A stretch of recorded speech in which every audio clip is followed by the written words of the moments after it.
Hey cats, only me, Ed, almost back to normal Bud here. Thanks for joining us at Eddbud Running Shoe Reviews, always appreciated. Today I have my proper initial impressions of the Nike Air Zoom Rival Fly 3. Some reasonable miles into these now so I can give you the ins and outs of the shoe. My on-foot scores coming your way.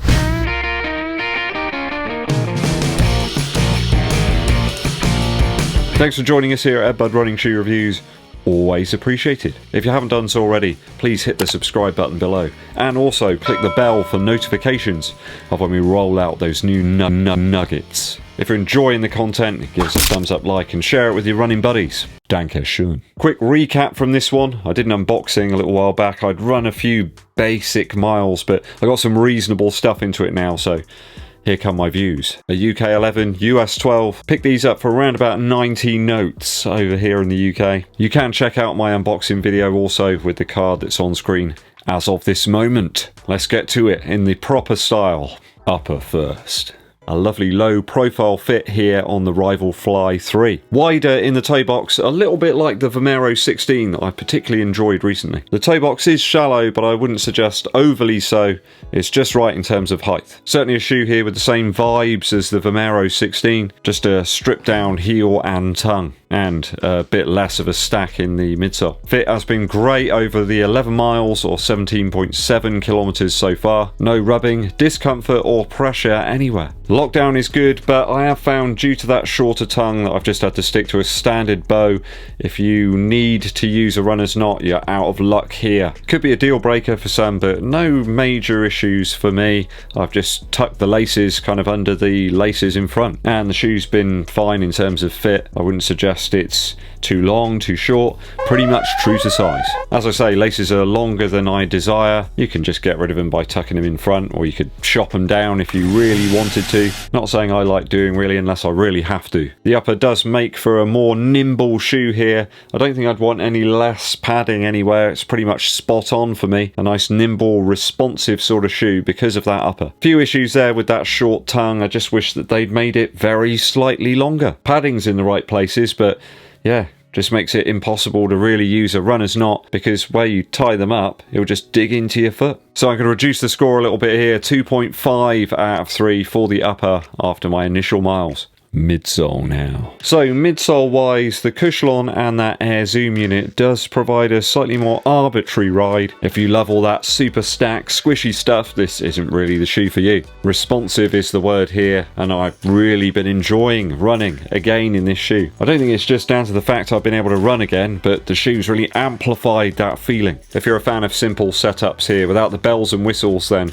you're in luck. Cushlon certainly no Zoom X or Fuel Cell or Flight Foam Turbo, but the Rival Fly 3 does feel very nippy with its midsole. It's just a really pleasant underfoot feel. It's not too much there. It kind of feels like you're doing the running rather than the shoes doing it for you. Now that might be great. You might really enjoy that. You might want a shoe that's just stacked full of foam.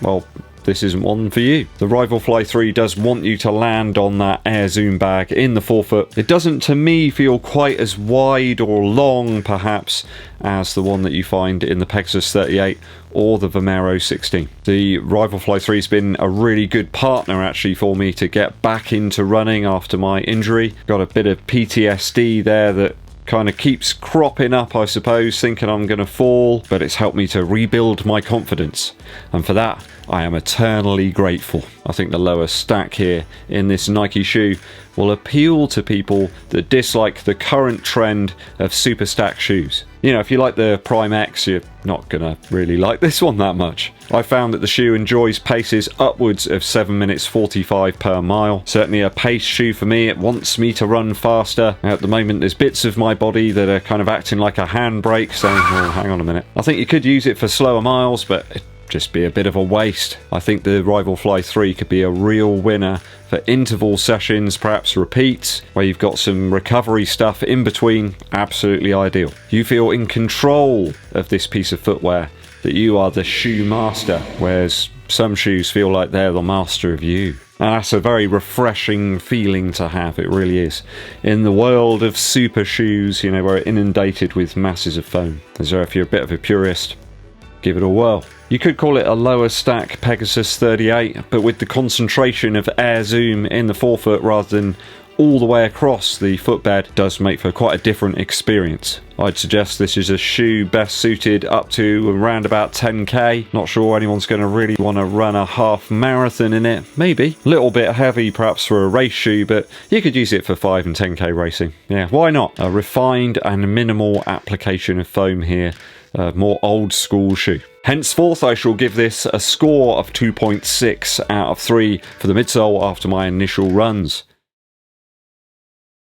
Outsole now. It looks kind of like a face, you know, this outsole. Whenever I look at it, I think it's a face. Like an alien or something. Great grip on the outsole here in the Rival Fly 3. New type of setup here, a little bit different to what we've seen on some of the other Nike shoes this year. It felt assured on concrete. Pavement too. Tactile, and as good as any of the other waffle offerings that Nike have shown us. Current daily shoe roundup, I've got to be honest, probably the outsoles are the best things about them. No issue on some more slippery surfaces as well. The rubber grips well enough due to that nice thinner application here. The whole midsole as such is quite flexible, which is really enjoyable.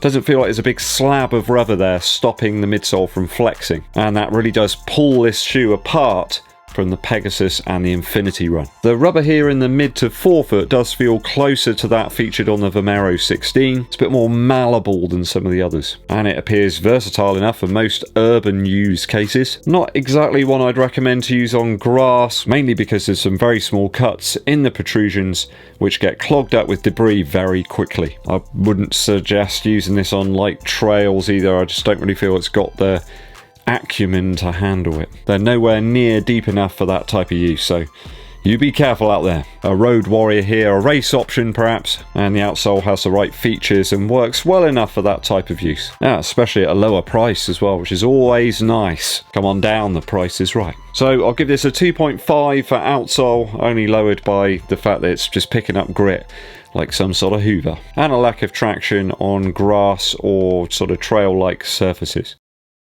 Let's talk value now. Value-wise, it's a real treasure chest at 90 Earth credits here in the UK, or 90 smackaroonies if you want to call them that. A fun footwear friend, packed full of fiddle-dee-dees. Absolutely a low-cost 5k racer, this one. Also good up to 10k maybe, but perhaps not really a great long-run shoe option. Lighter and more nimble in terms of the stack than the Pegasus 38 or the Infinity Run. More stable and consistent in use than the Invincible Run, and it's a good 45 grams lighter than the Vomero 16. Just less present on foot than both of those last two shoes as well. A much better fitting and feeling version perhaps of the Run Fast 3 from Reebok. Perhaps this shoe in fact is what I hoped that the Run Fast 3 would actually be. So finally a nice low stack option from Nike that doesn't break the bank without the ridiculous bulk as well that we've seen in loads of their other daily shoes. So if I've totaled the scores up correctly, that should give us a 10.2 out of 12 after my initial runs for the Nike Air Zoom Rival Fly 3.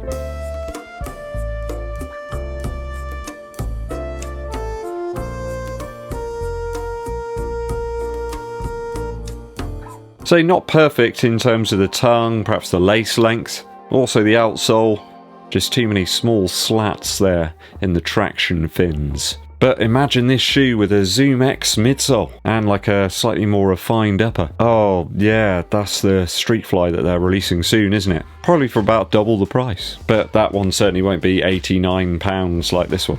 Have I tickled your fancy? Are you going to try out the Rival Fly 3? Let me know your thoughts and views down in the comments. So good to actually get out and run in this shoe, get some decent paces going. Felt really liberating. A musical interlude for you. Today it comes from the fantastic album from 1989 by Roy Orbison. It's entitled Mystery Girl. I think I've got about 4 copies of this album on vinyl. I'm not entirely sure why, but I do. It's a wonderful album. The last one, sadly, to be released by Roy Orbison before he passed away way too early. A lot of people know the fantastic track You've Got It. Big timpani drums there, and super chorus. A real great sing-along tune. Though it quickly turns bitter, this album. You've got a song called In the Real World, which is kind of all about a guy's kind of realising that things change and people kind of fall out of love. It's pretty harrowing stuff. But Roy remembers he can still dream on track 3 all I can do is dream you. I particularly love tracks 5 and 9 on this album, which are California Blue and Windsurfer. That's an absolute winner. I'm certain that Windsurfer features some slide guitar by George Harrison. It sounds very, very like him. But the best track on the whole album is one of those big operatic type ones. It's called The Comedians. It's all about this guy and he sees his girl go off with some other person up on the Ferris wheel, you know, you can see him and he knows that it's not happening. All his dreams have been destroyed and broken. Now they're sort of like laughing at him, and you can put yourself in that position. I've been there. Not exactly in that position, but you know, I think we've all kind of been in that sort of place where we feel a bit discarded. Absolute legendary album, this one, guys. If you haven't heard it, go and check it out. Mystery Girl by Roy Orbison. The legendary Big O. All I can say to you guys is thanks for sticking with me to the very end of the video. It's always appreciated, it really is. If you haven't done so already, guys, please make sure you hit that subscribe button and click the bell below for notifications when we're firing out some more shoe content for you. And you can help the channel out by giving this video a thumbs up, like, and sharing it with your running buddies. My name's Eddbud, and I'll be seeing you